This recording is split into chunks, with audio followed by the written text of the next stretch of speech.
On June 2, 1945, our division began loading into echelons at one of the stations near Prague-Rozhikany. There was very little rolling stock, wagons were given only for horses, and the guns were loaded with extreme density. The wagons were dismantled into small pieces. The personnel were placed mostly on platforms with the guns and partly with the horses. Our regimental headquarters, where I was now serving, was housed in a staff car and below it on a platform. The soldiers' telephone had already spread the rumour that the division was going to Moscow for the victory parade. One could believe this duck, considering that our division was the 1st Guards Red Banner Airborne, Order of Suvorov. With this faith we rode all the way to Moscow. We travelled through Czechoslovakia, Germany, Poland, short stops at some stations. We look at the passing towns and villages of Germany. The war did them almost no harm, not like the Soviet settlements. We stood in Dresden for a whole day, as the road was still functioning in a limited mode. We went to the city. It was literally all turned into a pile of stones, wiped off the face of the earth. The aviation of our allies, the Americans, worked here. There was no need for such barbaric bombing. The civilian population suffered. More than 100,000 died under the ruins. The whole point is that the city was part of the zone of occupation of our troops, and the American leadership, under a plausible pretext, destroyed everything that could have any benefit for the USSR. Residents, survivors of the bombing, cleared narrow paths of bricks, just to be able to pass. The nauseating odour of corpses decomposing in the rubble hung in the air. It was a sad picture, even though it was Germany, which we hated, and which brought incalculable disasters to our country, and such losses that even now, more than 50 years after the end of the war, cannot be calculated. Almost every year the figure of losses keeps increasing and increasing. Soon our echelon moved forward. The next day we drove through the territory of Poland. Here the war has rolled, so that its traces are visible everywhere. Stations, towns and many villages are destroyed. At the same time, we can't help noting that here, in Germany and Western Poland, peasants lived much better than we did in the USSR. It can be seen from the good buildings, not comparable with our shabby houses in villages, even where there was no war. Especially grievous picture was revealed to us in Belarus, where there was literally not a single railroad station, where the station buildings were not destroyed or burned. In many places in villages only chimneys stick out, people live in dugouts, surviving barns, half-destroyed houses. Everywhere one can see the traces of war. The ground is riddled with craters and trenches, broken equipment is lying around, rarely do you see a sown field. The ground is thickly strewn with mines, unexploded shells and bombs. Half-undressed and hungry children ask for something to eat. At short stops we share what we can. Here the road is functioning at full capacity, and our echelons are rushing with extreme speed to Moscow. About June 15th to 16th our echelon arrived in Moscow. Somewhere not far from Krasnaya Presnya we are standing by the echelon. On the neighbouring tracks, other echelons of our division, we are waiting for the command to unload, but there is no command. In the evening the rockets of the festive salute flashed over the city. Later, a few years later, when I was studying in Leningrad, I learned that it was a training for the victory parade, which took place on June 24th, 1945. We thought that the capital was celebrating some event, and we took a direct part in it. The soldiers poured out of the cars and opened such a festive salute from small arms, which the enemy obviously could not withstand. True, they all fired upwards, but we had no idea about blank cartridges and fired, of course, with live ammunition. The cannonade turned out to be suitable even by front concepts. The Moscow commandant's office was shocked by such fire support. Soon several cars with the commandant's outfit arrived at our station to calm down the echelons that were not too triumphant. We managed to pacify the soldiers. Not far from our stop there was a club, and a dance party started there. An old gramophone was playing, and a dozen or two girls were dancing. There were almost no boys, the war had killed them. Dancing was also a novelty for us. During the whole war, one and my other comrades had never seen anything like that, and many of us did not know how to dance. We went to the front as 17-year-old boys, not even having time to enter adulthood. We, a few officers, huddled aside. Besides, Our front outfit did not correspond to this situation. Dirty, worn-out uniforms, faces smoked in the echelons did not give us much confidence. But the Moscow girls obviously guessed who they were dealing with, and soon we took an active part in dancing, making intricate pretzels instead of dancing pirouettes. In general, having trampled many girls' feet with our soldiers' boots, we returned to the train, and early in the morning we were on our way. Evidently the Moscow authorities did not like our cannonade the night before. Our train was rushing eastward, and we were again lost in guesswork where to. We passed the Urals. There was no war here, but it was felt by the poverty and squalor of villages and stations, glimpsed along the railroad, crowds of people with knots. And our echelon is rushing almost without stops. We are approaching Omsk. It is almost our native land. I really wanted to visit home. It had been 4 years since I had left it. I talked about it with the chief of staff of the regiment. He advised to address to the regiment commander his car is on the neighbouring platform. I moved there and addressed my request to Lieutenant Colonel Lebedev, the commander of our regiment. He listened, looked at me, and asked, "And where are we going?" I replied that I didn't know. He said, "I don't know either. Where am I going to let you go?" Then he began to question me meticulously about what they had talked about at the scouts' training camp near Prague.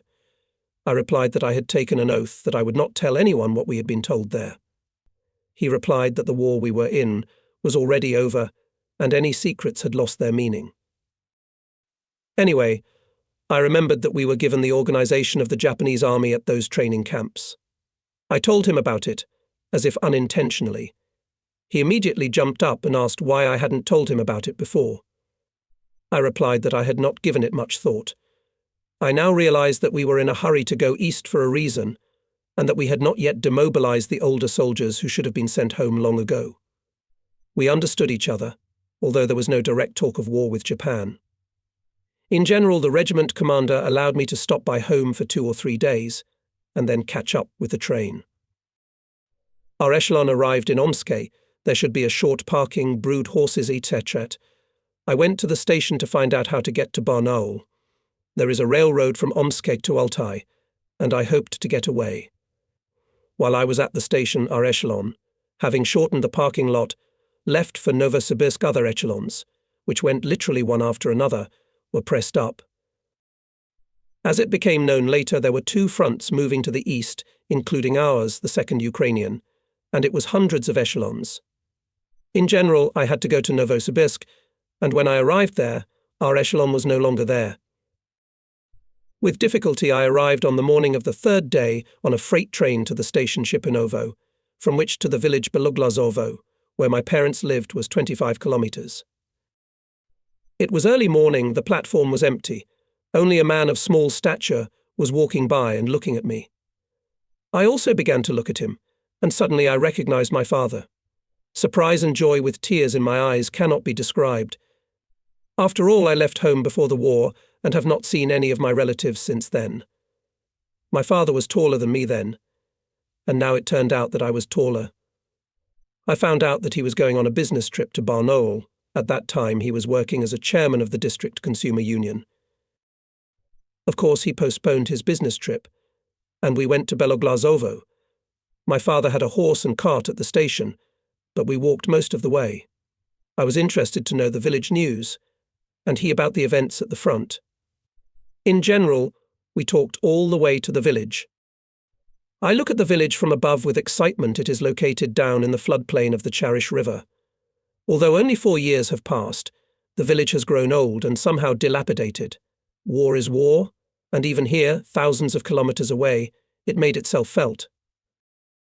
At home, of course, no one was expecting my arrival, and it was a complete surprise for everyone, especially for my mother, and tears and joy. I found out that there was almost no one left of my classmates. All died at the front. It is sad and sorrowful. Young guys, who did not have time to live, from the school bench went to the front in terrible battles. While we were talking at home, one of the sisters ran to Anna Sirigina, with whom we met a little before the war, and then corresponded throughout the war. Soon she, joyful, came running to us. We were both happy and embarrassed, because we had not even had time to take a walk together, and although we corresponded, ineptly expressing our feelings for each other, but that was on paper. But here it was real, in front of everyone. Suddenly my father proposed marriage. I didn't expect such a turn of events. Still, I was going to war again, and I didn't even think of getting married. The front is the front, and anything can happen. It would be simply dishonourable to marry in such a situation. It could be that my wife, not having time to live married, would remain a widow. In this connection I said timidly at first that it was probably too early to get married. At the same time I had no right to tell the truth that I was going to the front. It would be a disclosure of military secrets, with all the ensuing consequences under the laws of wartime. Anyway, I agreed to get married. Literally the next day, it was June 24th, 1945, the day of the victory parade in Moscow, we went to the village council and registered the marriage. On the same day we had a very modest wedding. And in the morning we left. I went to the front, my wife to Barnaul, where she was studying at the pedagogical school. My father went on a business trip. My sister Lyudmila also went to Barnaul, to her husband, who was hospitalized there. So all together we went by train to Barnaul. There, at the station, I said goodbye to everyone, hardly hiding that I was going to the front. My condition was extremely depressed, not because the war was coming for 4 years, it had become a familiar thing, but because I might not see any more of my relatives and friends. I left the same day by the first freight train going towards Novosibirsk, and in the evening I was in Novosibirsk. I took a ticket for the first passing passenger train to the east, and I had ordered tickets for travel in an international class car. However, there were no such cars in this train, and there were no seats at all, so the ticket was composted to me without a seat at all. All carriages of the train are packed to capacity.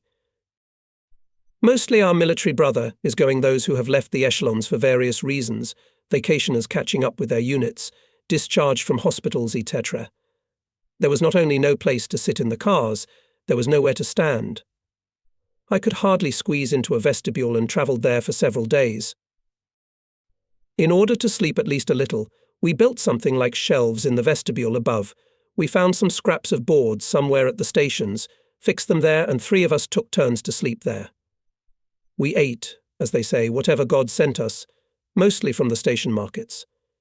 In the train restaurant the places were occupied all the time. Obviously people slept there at night. We passed Krasnoyarsk, Irkutsk, Chita.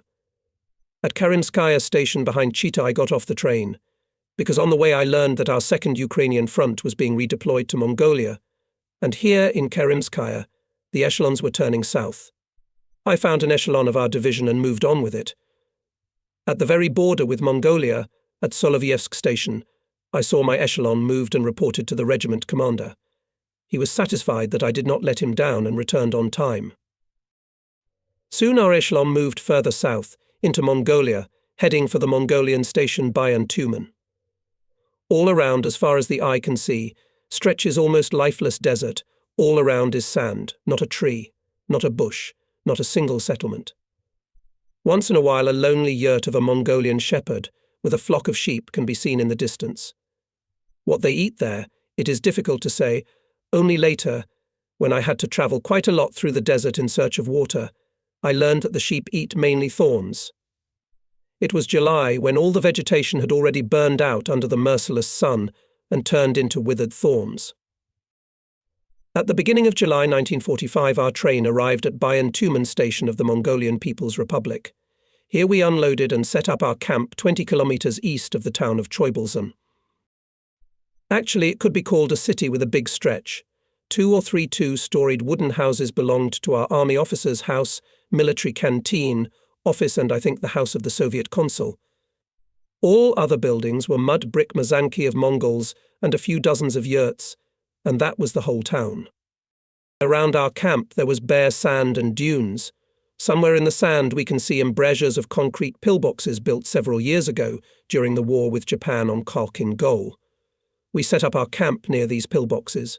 Echelons of other regiments of the division are approaching. As it became known later, we became part of the Transbaikal Front, which was based on our Second Ukrainian Front.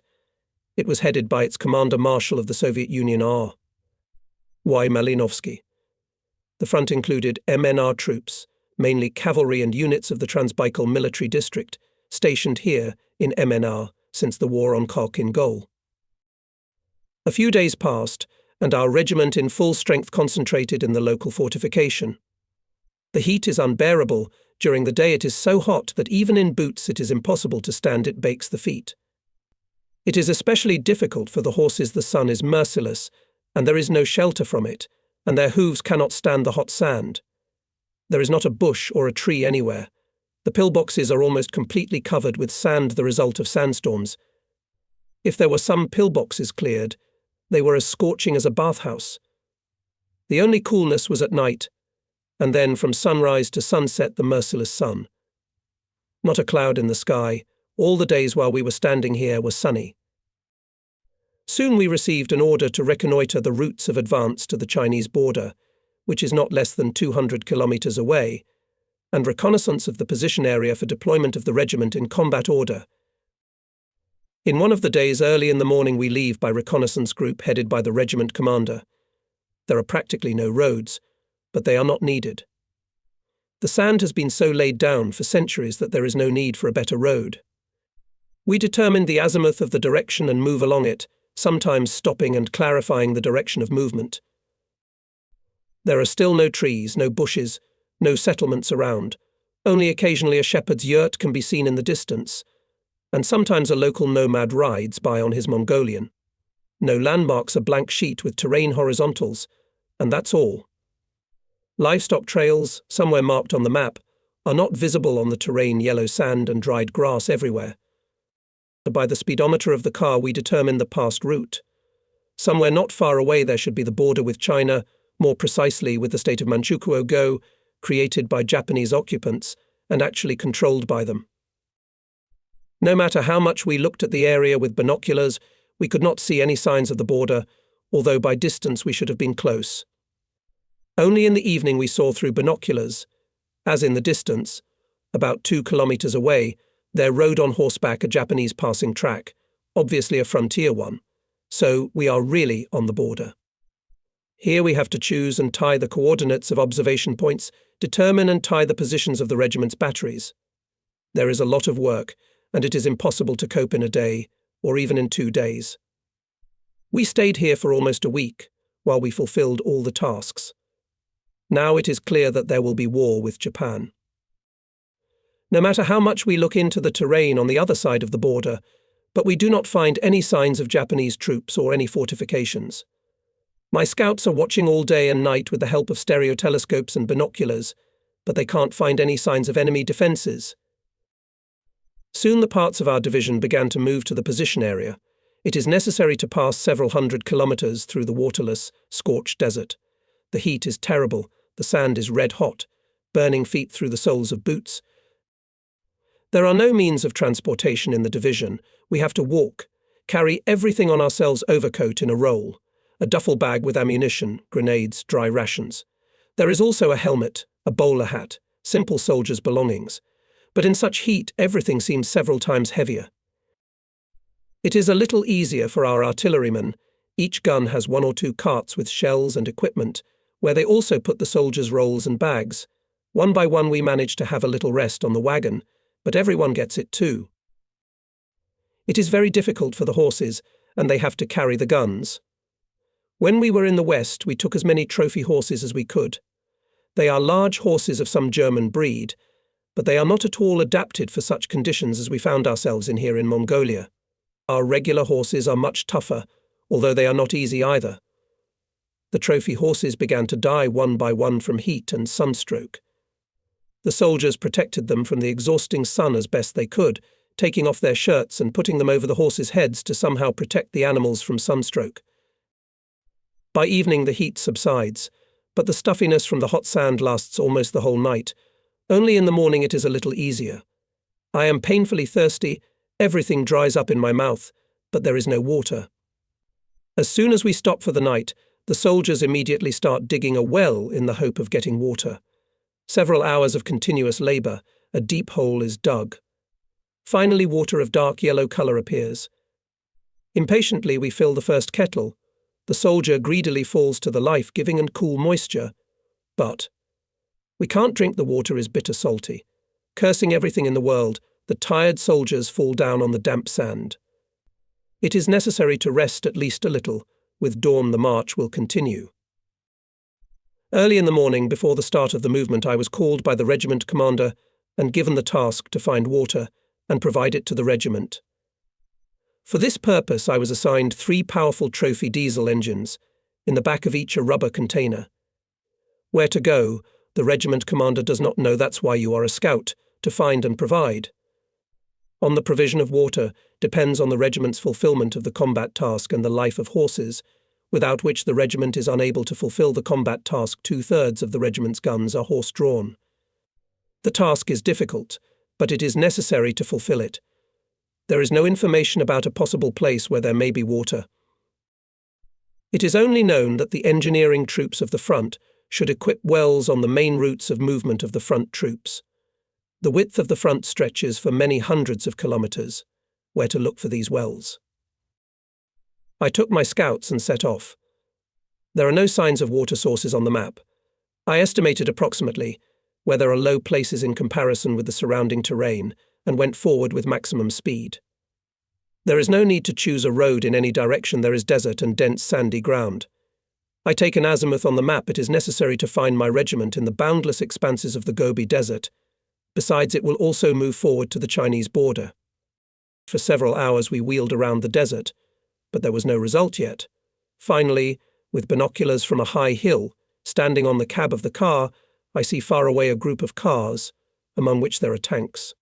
We rush there, and to our joy there was a well drilled by the engineering troops of the front. And there is water cold, slightly brackish, but quite suitable for drinking. We took a queue. We drink a lot of times, but we can't quench our thirst. Soon the containers are filled with water, and we rush back. Now we have to find the regiment, and it is not so easy. The tanks in the cars are open, and we have to drive carefully not to spill the precious moisture. By the middle of the day we caught up with the regiment. There is no limit to joy. Our cars were surrounded from all sides, but there must be order, otherwise we will spill more than drink. The norm is strict: 1 car for each division, half a litre for each in a kettle, and half a bucket for each horse. Not an hour later, we drank all the water, though it looked more like a warm slurry. As we rode along, the water heated up in the hot July sun, and a lot of dust from the wheels of cars got into the water. People still somehow understand that water is not enough, but the poor horses, having swallowed the warm water, look at their riders with pity, not understanding why in such a heat they got such a small portion of water. We managed to distribute water, have a snack, and then we were on our way again to the same place for water. For 2 days I carried water for the regiment. On the 3rd day, when the regiment's column was approaching the Japanese border, the regiment commander released me from the duties of water carrier, having entrusted the regimental logistics men to take care of this business, especially since it was their direct duty. At dawn on August 9th, 1945, our division, together with the whole front, crossed the border and began to develop the offensive towards the Big Hingan mountain range. It was still far away, and so far the same waterless, burned-out desert and merciless sun, scorching from early morning until the sunset. The enemy in our direction is not yet active. Ahead of the division operates our reinforced forward detachment, which includes a tank battalion. By the way, this battalion, when moving to the border, even before the declaration of war on Japan, without visible landmarks, jumped the border, went 30 kilometers deep into Japanese territory, and only the next day, having sorted out, returned back to the division. The forward detachment successfully accomplished the task, and we went forward unhindered. The heat was unbearable, and the command decided to conduct the offensive at night, and during the day to give rest to people and horses. At night it is relatively cool, and it is much easier to move than during the day, but at the same time in the second half of the night, by morning you want to sleep especially badly. Nights are dark, moonless. We take breaks only for 10-15 minutes to clarify the direction of movement. We don't make big breaks. People can fall asleep, fall behind and get lost. I was again given an assignment unrelated to my direct duties to accompany the battle flag of the division. The standard bearer, his assistants, and my reconnaissance platoon on horseback carry the banner. At night breaks, having posted guards, we fall to the ground and instantly fall asleep. My horse is tied to my leg with a bridle, it rests too. But as soon as the column starts, the horse pulls my leg quite strongly. I jump up and go forward again.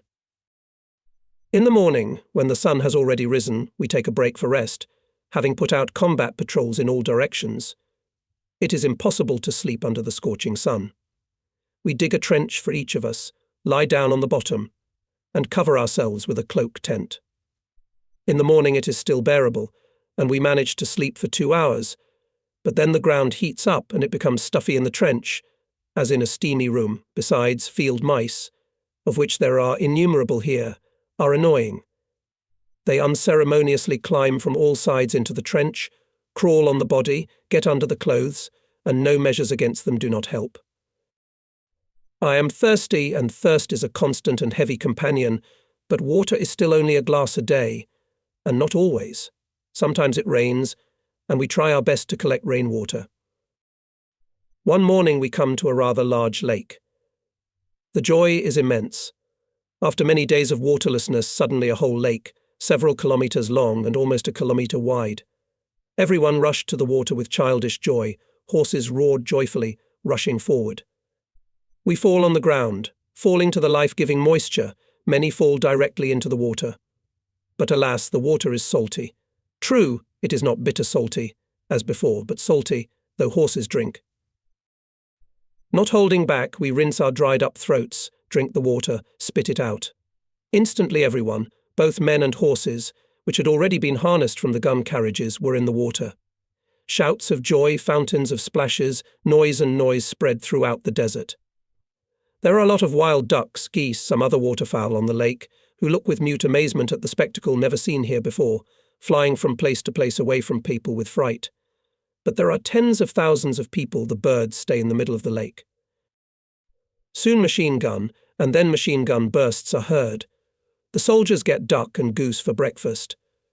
When they were swimming, they noticed that in the muddy water something was poking at their feet. Someone had the idea to use the camouflage net as a sign. The first trip ended with the fact that they could barely pull it out. Together with the grass, we got a lot of fish. The joy was immense. We immediately began to cook soup in cauldrons. There are already big piles of fish on the shore. We took our souls away from the fatty mutton. Here, in the boundless expanses of the Gobi Desert, there were many flocks of Japanese sheep. We did not see shepherds once. Obviously, they either ran away or hid somewhere. The sheep were herded by huge, fierce-looking dogs. They did not let anyone near the flock and did not allow the sheep to scatter. But at the first shots of our soldiers, they would run away. Each regiment chased many thousands of sheep, ishaks, camels, bulls. Having had enough of swimming, both men and horses rested. The rains had passed, and the heat was somewhat subdued. But it is necessary to continue the offensive. The Khingan Ridge is already visible ahead. Ulmi Mountains rise above the surrounding terrain for almost 2 kilometers. The sun is again scorching mercilessly. Our division is rather like Genghis Khan's army. Each battalion moves on its own kind of transportation. Some of them have camels harnessed to 2-wheeled nomadic kibbutz. Where they got them I do not know. Another battalion is on donkeys, the third on bulls. Cloak tents are stretched over the kibbutz, and soldiers hide in them from the exhausting sun. In general, a wild Tatar army. But the main thing, the task at hand, is solved. We continue the offensive. In one of the days on the way to Khingan, over our column, appeared our liaison plane U-2, corn plane, as we called it. Having seen the general's epaulettes of our division commander, who was riding on horseback, the plane made a landing nearby. The terrain was flat, and there were no problems with landing. Lieutenant General Afonin, our corps commander, jumped out of the plane. The division commander briefly reported the situation and the actions of the division. I am still with the division banner and guards and therefore hear the entire conversation between the two generals. When Afonin asked our commander Sobolov what problems, the latter reported that the division has no bread or breadcrumbs. The soldiers for several days have been eating only meat, mutton. Afonin, a man rough, cool, imperious, interrogated, "So you say, the people are hungry?" Sobolov confirmed it. Afonin, after thinking for a while, said, "Well, nothing. If they are hungry, then they will be meaner," got on the plane and left.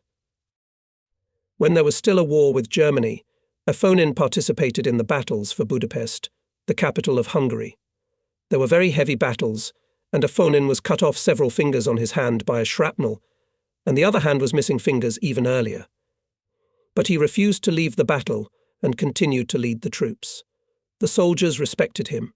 He was strict but fair. Soon from the sky again heard the murmur of an airplane. The same U-2, approaching our column, dropped to 10 meters, dropped a pennant, and then 2 bags of breadcrumbs. In the note Afonin's hand was written, "I send breadcrumbs, and don't say that the division is hungry." We laughed. For 10,000 people, 2 sacks of breadcrumbs, which in addition at the fall turned into crumbs, and a handful for each, is not enough. But still a care. In the evenings, when our Genghis Khan's army stopped for rest, the desert around for many kilometers was filled with the roar of camels, screaming of donkeys, mooing of bulls, neighing of horses, bleating of sheep, a real concert. The cattle are thirsty and hungry, but there is no water, and the food is only desert thorns. Here, in the foothills of the Khingan Mountains, sometimes there were herds of wild horses of small stature, with shaggy manes and tails, led by a ferocious leader, who led the herd and would not let anyone even at a close distance. Our soldiers repeatedly tried to catch at least a few wild horses to tame them and harness them. Their horses were already exhausted. A large carriage was made of wagons, like the letter P, and they tried to drive the wild herd into it. Sometimes they succeeded. Backup wagons closed the exit from the carriage, and the mounted soldiers tried to put a harness around the neck of the wild horse. Occasionally a young horse, usually a young one, would get caught in the noose. The rest of the herd fought back wildly with hoofs and teeth, and following the leader, making incredible leaps over the wagons, again went into the desert. This was repeated many times. The trapped horses struggled with everything they could, not giving into their hands. But in the end it was still possible to somehow tame them, and then the soldiers tried to tame them to the harness. Even in such harsh and difficult conditions, the soldiers did not lose their ingenuity and sense of humor. 2 soldiers rode on donkeys, tied their muzzles and tails with a rope. They put tents on their backs and a piece of board on them. They sit on it like on a bench, chattering their legs, talking animatedly about something and laughing heartily, not paying attention to the fact that we also laugh at their cleverness. During the night it rained quite heavily, and the bed of some river, which yesterday had no signs of water, turned into a rather turbulent stream. The soldiers crossed the river ford, but our heroes on donkeys did not want to undress, and they sat on horseback and rode on. In the water a stormy stream blew the donkeys apart, and the soldiers fell into the water, making everyone who watched this picture laugh. We are approaching the Big Khingan. The mountains are imposing, some peaks up to 2 kilometers high. The field road, on which we are moving, passes between 2 heights, forming as if a gateway to the mountains. Next to the road is a huge plywood shield, 20 meters long and 10 meters high. On the shield a huge green snake with 3 heads, on which our helmets with a star are painted with oil paint. Nearby stands a Japanese, and with one swing of his saber cuts off all 3 heads. The meaning of this masterpiece is clear. This is our front, advancing 3 armies in the first echelon. Soon the shield, set on fire by the soldiers, blazed brightly. I surrendered my banner authority and now minded my own business. With a platoon of reconnaissance on horseback we go ahead of the 2 or 3 kilometers. So far everything is calm. We carefully examine all suspicious places. Our regiment has 9 batteries, of which 6 batteries on Mektiaga, that is, on American Carr's Studebaker. They cannot pass here, so part of the regiment under the command of the deputy commander of the regiment, Major Gordichuk, along with other vehicles of the division, went the other way. Well, and we go directly in the given offensive strip on Khingan. There is practically no road. Sometimes there are trails, on which obviously cattle walk. The mountains around are sullen, bare, without trees. Not a single settlement can be seen anywhere. They seem lifeless, perhaps they are. The mountains are getting steeper and steeper. Our horses can hardly carry the guns. It is good that it is not so hot here as in the desert, but still we have to shed a lot of sweat climbing up the rocks. In some places there are sandy areas, but the sand is not as in the desert, where it is compressed and loose, and the gun sleds are very hard. The soldiers of the regiments pile on the wheels to help the horses. Sometimes for a day it is possible to pass no more than 10 to 12 kilometers. The enemy is still not visible. Obviously, the advanced detachment is knocking down the barriers. Only after the war one understood why there were no enemy defensive positions and a sufficient number of Japanese troops, as it was on the 1st and 2nd Far Eastern fronts, where our troops had to break through enemy defenses. The thing is that according to all military canons, the Gobi Desert, through which we were advancing, was considered impassable for troops, and it was indeed very difficult to move unbearable heat, waterlessness, lack of even a pathetic vegetation and settlements, etc. The Khingan Ridge also presented a very strong obstacle for the troops. There was also little water, no roads on which to move, no settlements, and, most importantly, in our direction there were known passes over mountain ranges. They had to be searched for. That's what I and my scouts were doing, of course solving my own reconnaissance tasks. Once we saw a settlement a little away from our route with binoculars. Taking precautions, we headed there. We could see a rather large and tall temple of typical Chinese architecture, curved roof slopes covered with red tiles, and around the temple Chinese mazanki, in Chinese fanzas. They are all made of clay, with flat earthen roofs. Taking precautions, we enter the village. It seems deserted, but soon a man came out of the pagoda. It is hard to tell at once whether it is a man or a woman. The man's face looks more like a woman's. His head is shaved naked. He is wearing a piece of maroon cloth, one end of which is thrown over his arm. The soldiers try to make contact with him, but he doesn't understand a word of Russian, and we don't understand a word of Chinese.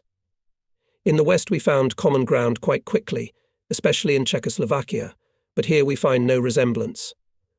Soon 2 or 3 more people came up, but they didn't understand anything either. The only word we managed to learn from the Chinese vocabulary is shango. It means something like approval, or even respect. That's the word our Chinese vocabulary was limited to. I realized that this was a men's monastery. I tried to enter the pagoda, not only by way of interest, but also to check.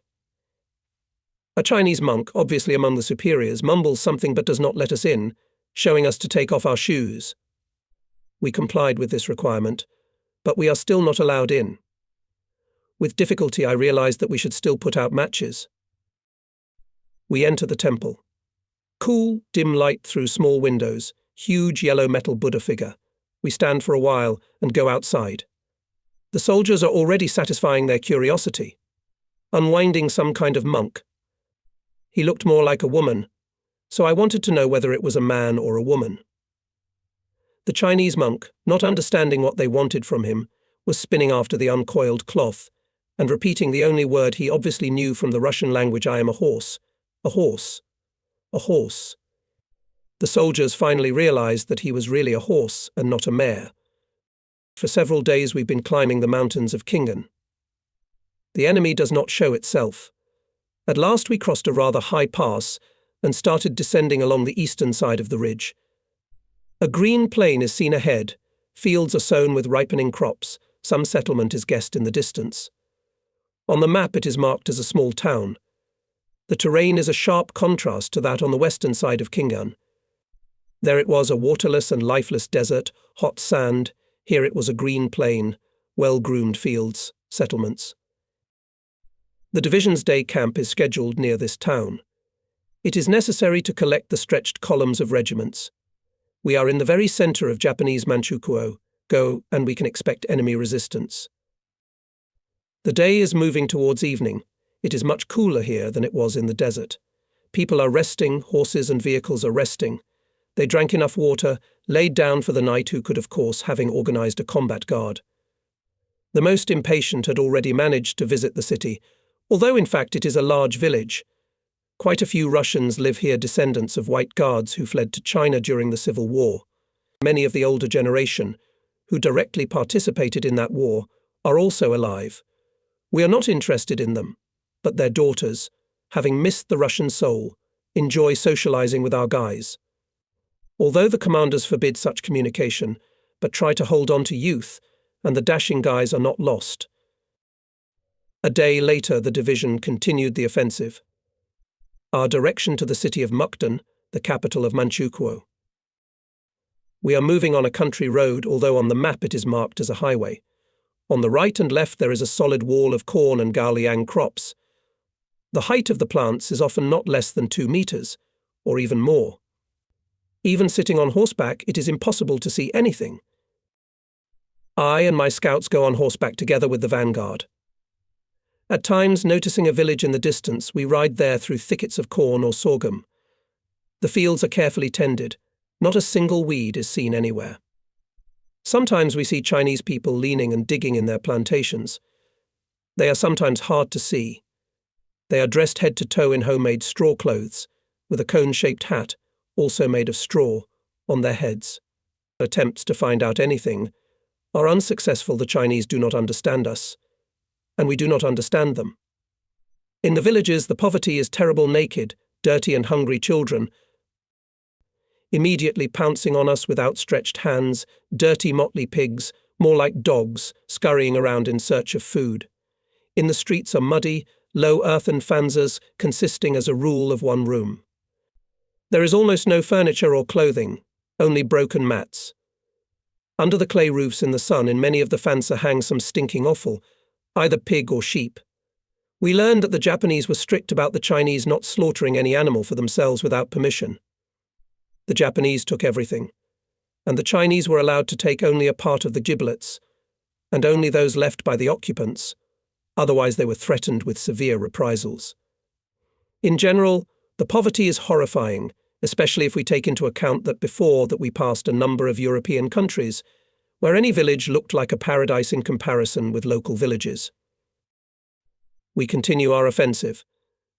Judging by the map, there should be a small Chinese town Kailu ahead, but because of the high gale we can't see it, even sitting on horseback. Soon, however, the crops parted, and a town, or rather a high earthen wall, appeared ahead, from behind which the town could not even be seen. This wall enclosed the town on all sides. The road we were following passed through a massive brick gate. The opening was now bricked shut. As the advance party drew closer, 2 enemy machine guns rang out on either side of the gate. The battalion, making up the main forces of the advance party, lay down. A firefight ensued. I and my scouts quickly dismounted, took up an observation post and keep watch. Soon one of the self-propelled units attached to the forward detachment approached the gate. The enemy machine guns were silenced.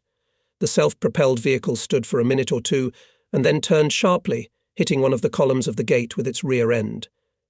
Bricks sprinkled, and in the gate formed an opening into which the soldiers of the battalion rushed. Soon the opening was cleared and the self-propelled vehicle moved forward through the gate along the city street. After a short time, the entire advance party penetrated the town. The enemy evidently realized that resistance was futile and was rapidly withdrawing. The town looked more like a large village, 1-story clay fanzas and occasionally squat brick houses. The Chinese population quickly assessed the situation, and in a few minutes a large number of vendors appeared on the street, hawking various vegetables. We had no time for shopping. The enemy could organize any mischief, and it was necessary to be on the alert.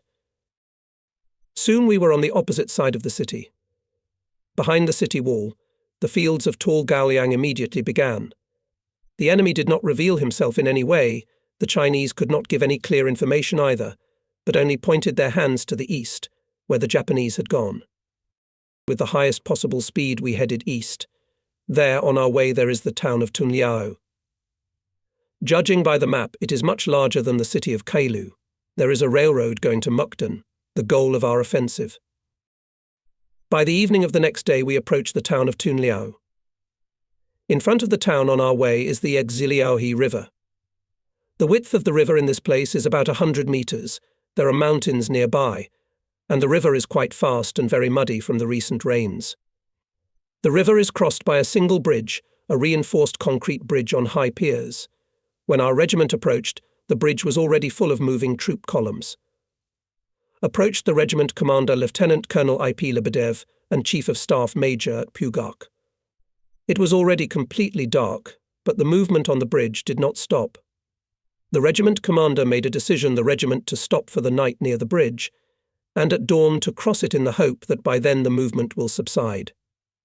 As in the morning, while it was still dark, I went to the bridge with scouts. It's empty. I think that it is time for our regiment to cross it. However, looking closely, I see that there is no water under the bridge. I wipe my eyes, but the result is the same. I quickly walk across the bridge to the other end. It turned out that during the night the river had broken the dam on the other side of the bridge. I ran back, woke up the regiment commander, reported the situation. He was puzzled. We quickly go back to the bridge. There are already gathered several commanders and lively discuss the situation. The bridge has already begun to pull up columns of cars, tanks, gun carriages, wagons, but the bridge does not work, and there is no other crossing. Perhaps, not without sabotage, but this is a matter of smersh. Riders on horses try to cross the river above the bridge. Some of them succeed, others fall into holes and go back. Soon the river is filled with soldiers and horses crossing it. The river is less than a meter deep in some places, but the current is strong. Soon a tank makes a successful attempt to cross the river. It is followed by another tank. In the middle of the river it suddenly stops, the water stream rushes around it, and the tank quickly sinks into the water. Literally in a few seconds it sank, and the crew barely had time to jump out. The crossing has stopped. Only people on foot and on horseback continued to wade across the river, cautiously passing the place where the tank went underwater. In 3 or 4 hours, large groups of Chinese, apparently mobilized by the command of our troops and local authorities, began to approach the bridge from the city side. Soon the river in the area of its breach through the dam was literally strewn with swarming Chinese and resembled a large anthill. Most of the Chinese had a bamboo pole on their shoulders, to the ends of which were tied baskets in which they poured soil, which was then dumped into the river stream in the area of the dam breach. We were skeptical about this idea, believing that it would hardly be possible to block the river in a week. But there is no other bridge. We must think how to move the regiment. Some people proposed to transport horse-drawn carriages and then to drag the guns on long ropes. But the ropes have to be found somewhere. The hope remains in the army engineers and their units. We have to wait.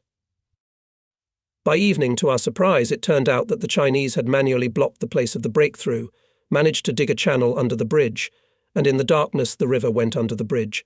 Again. Now it was necessary to fill up the breach in the body of the dam and restore the road.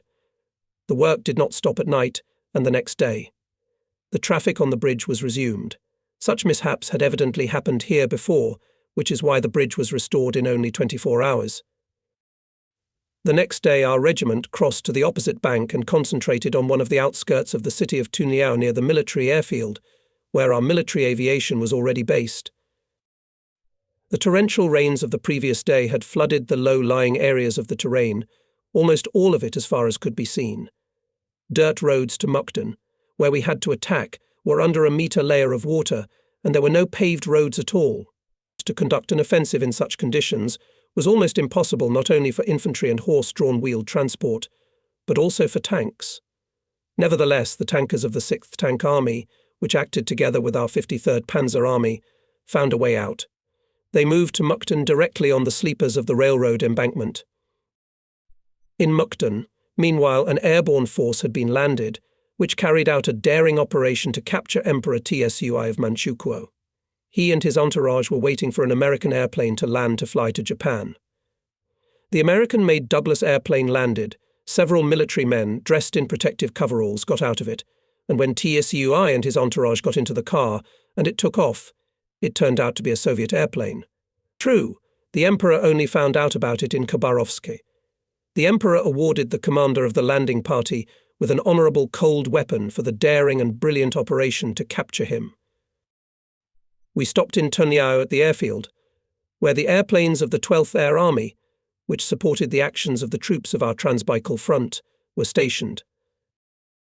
The next day, September 3rd, 1945, we received the news that Japan had signed the Act of Unconditional Surrender. World War II is over. However, for us it ended in a mundane way, and who was to rejoice but ourselves? The local population, as far as we could see, did not show any noticeable enthusiasm. Perhaps they had not yet understood and realized what had happened. In the evening we celebrated this most important event of world history with a gala dinner. All the officers of our regiment gathered in a large trophy tent instead of tables, hastily made shell crates, instead of seats the same, but lower, and that was all the furniture. And the table setting was not distinguished by refinement: walks, mugs, tin cans, soldiers' spoons, in short, everything that could be found by our rear men, who were in charge of the case. But it didn't matter to us. One toast followed another. Of course, we remembered those of our fellow soldiers who did not reach this frontier, who remained lying in the ground on the battle lines. They were not ashamed of the stingy tears of men. Soldiers were here, not far away, by battalions. It was impossible to gather them together, and we should remember that we were not guests, but in the deep Japanese rear, almost in the center of China, and there were many unkilled Japanese wandering in the fields, among whom there were fanatics kamikazes, ready for any adventure. Soon dozens of colourful rockets soared into the night sky, a spontaneous fireworks display to celebrate the victory. This was followed by such a salute from all kinds of weapons that I had never seen during the entire war. Small arms were fired: carbines, rifles, automatic rifles, machine guns. They were soon joined by shots from mortars. Aviation opened fire from airplane cannons and machine guns. Suddenly there was a powerful salvo of Katyusha in the darkness, and all this with live ammunition and shells. There were mountains nearby, and all shells, mines and bullets flew there. But the city felt the strength and power of our weapons. The regiment commander came out of the tent and called me. Together we went to calm the saluting soldiers and officers. We approached the nearest airplane. The regiment commander tapped a stick on the fuselage. In response, a line from the gun: "We go to the next," the same result. The commander waved his hand. It is useless to calm those who spent years at the front and now rejoices and salutes in honor of victory. In Tunyao we stood for more than a week. Somewhere at the end of September we received an order to transfer some of the personnel to other units, and the division to make a return march along the same route that we took here, and by the end of October to concentrate at the station Bayan Tumen, where to load into railroad trains to go to the homeland. In short, we were to return to the place where we had started the war with Japan. This prospect, of course, did not make us happy. Once again we had to move through the desert and across the Big Khingan Ridge. We began to prepare for a hard, long march through the desert, deserted and waterless. It was necessary to get food, fuel, forage for horses, etc. Food was partially procured at the expense of the trophy Japanese stocks in their warehouses. Forage was also filled from Japanese stocks. Well, for water supply for men and horses we had to rely only on what we could find in the desert. Perhaps the only consolation was that the heat was somewhat reduced. At night it became even cooler. We crossed the Big Khingan through the pass, along which there was a field road, and it was easier than when we came here, to the east. The heavy rains, which are quite frequent in the mountains, were annoying. So much water pours from the sky that the whole ground around becomes a huge puddle. I had a trophy German rubberized raincoat up to my heels. It helped no water got into the shins of my boots, but rather deep pockets of the cloak were always filled with water, and I had to pour it out often. We passed Khingan without any special incidents, and soon there was a dull, deserted desert Gobi without a single tree or bush. It stretches for many hundreds of kilometers, and we have to pass it again. Our business is a soldier's business. If we have to do it, we have to do it. We are walking through the desert in October. Often there is a strong headwind, so strong that it is difficult to sit on horseback. We have to dismount and walk next to each other, holding on to the stirrup of the saddle. The wind raises huge clouds of sand in the air. It is stuffed in the ears, eyes under the clothes, crunching on the teeth. It is difficult to breathe. We have to put a gas mask on our face. We tie the end of the corrugated tube with a bandage in 4 to 5 layers, and so we go almost the whole day, and still sand, or rather sand dust, gets under the mask. Large grains of sand, or rather small gravel drums, on my face. My poor horse walks with its head and body tilted forward, and even drags me. All the time I wipe her eyes and nostrils from the sand. At breaks, when lunch is handed out, the food squeaks on my teeth from the sand in it. No tricks to hide from it, at least for the time of lunch, do not help. Our column goes with the speed of a pedestrian. The daily passage is no more than 30 kilometers. Each regiment drives behind itself a large herd of sheep. There are also camels, Eshak's yawl cows, semi-wild horses. At one of the stops, the regiment commander gives me a task to count how many sheep there are in the regimental herd. I gathered my scouts. I determined the area of the flock for each of them, and we started counting. But soon it became dark, and the sheep were always running from place to place. In short, that evening we could not count them. They spent several more evenings counting. In the end, we determined an impressive figure, about 40,000, not counting a large number of different cattle that joined our flocks. The way back to Turbulent station in Mongolia lasted more than a month. We ate mutton exclusively. The cooks put so much meat in the cauldrons that it was not soup, but boiled mutton with a little water. The soldiers adapted to boil it, or rather, to fry it in cauldrons, at least some variety. But during the journey the mutton had become tiresome, and there was a limited amount of other foodstuffs. Water was also a problem, but not so acute. At times we came across wells drilled by our engineering units when we went to the east. Now they were very useful. Besides, quite frequent rains allowed the soldiers to replenish their flasks and all available containers. Monotonous riding on horseback from morning to evening for a month is tiring. The terrain is still desolate. There is nothing to catch the eye, only our columns stubbornly marching forward, seemingly endless and lifeless desert. Ordinary marching life. Early in the morning, with sunrise rise, breakfast at the field kitchen. All the same boiled fat mutton, sometimes some cereals and some water, and so 3 times a day and every day. It is so tiresome that it seems that I will never take it in my mouth again, but hiking fatigue and natural need for food take their toll, and at a halt we again go to the kitchen to get a portion of the same mutton. The scenery around us and along our way does not change much, the same desert expanses, with some small heights. Near one of them, marked on the map as the headquarters of Prince Arukorchin, we saw a large cluster of yurts of nomadic herders. This is already Mongolia. Nomads came here, as we later learned, for wintering. Our column stopped for another day. It is necessary to give rest to horses, and people are not less tired. It is necessary to examine the running gear of guns and wagons. The cattle, which we are driving behind us, also needs rest.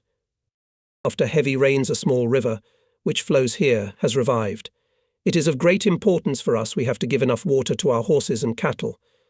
For many days of the way it is necessary to wash, and wash something from our closet, because our shoelaces bend with difficulty. In general, we rest without a break. Everyone has enough to do. In the afternoon, we observe quite a colourful celebration of local nomads. It turned out that at this time they have wedding season, and several couples celebrate this event at once. We stand our camp aside, about 1 kilometre away, and do not interfere with the local people celebrating. Of course, there were quite a few of our soldiers who wanted, so to speak, to bring their colour into this holiday, but the political officers are on guard, and the patrols, specially posted near our camp, do not let anyone to the Mongols. However, the Mongols sent some of their Arats, who knew a little Russian, and invited them to visit us. There went a small delegation headed by the deputy commander of the regiment, on political part Lieutenant Colonel M.I. Olchala.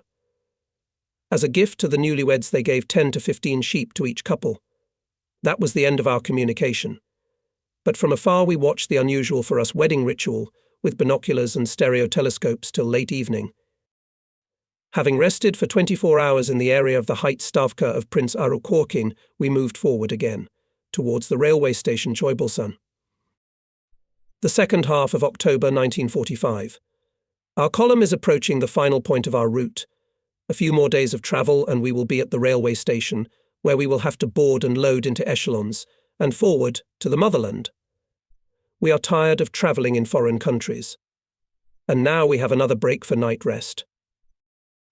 Evening comes quickly. The tired soldiers settle down right on the sand.